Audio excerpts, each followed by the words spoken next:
Etymology is the study of the origin and evolution of words. The etymology here of the noun Israel, it's complex with more than one meaning, but there's two elements, Isra and El. El is easy, that's a noun, the common abbreviation of Elohim, meaning God. Isra is thought to come from the Hebrew verb sarah, that can be translated as to strive, fight, struggle, contend with. So, as this verse 28 said, you have striven with God. And notice it's you've striven with God and with men and have prevailed. This word Israel is the focus on the struggle, not on the prevailing. He is still called Jacob for several more chapters, but the angel kind of gave him a preview of what was to come. Genesis 32:29 through 31. Then Jacob asked him and said, "Please tell me your name." But he said, "Why is it that you ask my name?" And he blessed him there. So Jacob named the place Peniel, for he said, "I have seen God face to face, yet my life has been preserved." Now the sun rose upon him just as he crossed over Penuel, meaning face of God, and he was limping on his thigh. So a lot has happened here. You had this long, hours long wrestling match, and Jacob finally lets go because he's blessed. Now think about it. He was blessed by having his name changed.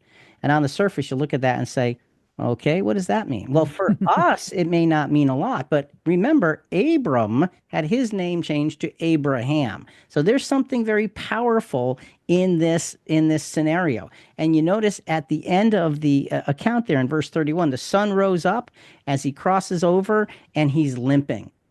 He can't walk the same way anymore because he was given a blessing there. So there's several key points here. First, Jacob's tenacity was not to just fight, but to hold on to even when he was physically defeated. He held on even though it was over. You can't win this battle, but he hung on anyway. And as he searched for a blessing. And it shows us the character of this man. God would give him the name that would forever be the name given to his chosen people. The second point is we cannot help but think that Jacob's life would show what Israel's national existence would look like. We will see Israel would struggle. And it's always a struggle for all of us to live up to God's expectations and God's providence and God's direction. He hung on. And by hanging on and being defeated, he actually won a very, very significant battle.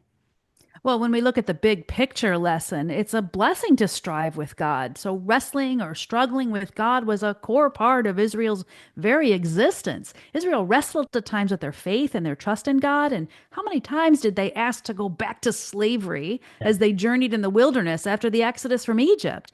Even in Judaism today, the symbol of Jacob wrestling with the angel is used to represent deep questioning of the faith, where a question could be considered more valuable than the answer. It teaches exploration and not necessarily discovery. Religious Jews are very much encouraged to both challenge and submit to God. And we need to take the lessons of Jacob wrestling here and say, what about us? How is it that we are following after God's will and God's word and God's way?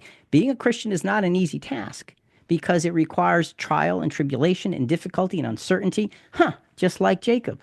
So what we want to understand is what he did, what he went through, the growth that he needed is an example for us to follow after in this wrestling, this holding on, even while in pain and completely exhausted. He held on. Why? I need your blessing. That's why.